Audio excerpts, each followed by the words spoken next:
எனக்கு ஏற்பட்ட சோதனை அரசியலில் யாருக்குமே வந்திருக்க அத்தனையும் பொறுமையாக இருந்துதான் நான் சந்தித்து எனக்கினே உருவாகி கொண்டு அதை ஜீரணிச்சுட்டு இருந்த காலத்தில் தான் அந்த இயக்கம் இன்னைக்கு பால்பட்டு போய் கிடக்கிறது.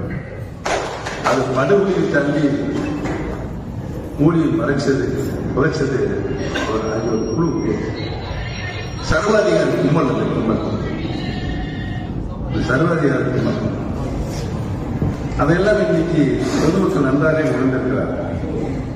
உங்களில் ஒருவனாக இருந்த என்னை சாதாரண ஆலை ஓபிஎஸ்ஐ சட்டமன்ற நகர்மன்ற தலைவர் சட்டமன்ற முதலமைச்சர் என்ற நிலைக்கு உயர்த்தி நான்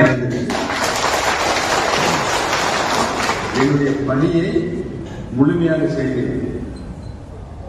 என்னுடைய பணியை கடவுள் என்ன எண்ணுகிறாரோ நான் சேர்ந்த 2 நாளில் நீங்கள் தெற்கத்திய மக்களை சந்திக்க வேண்டும் என்று சொன்னார்.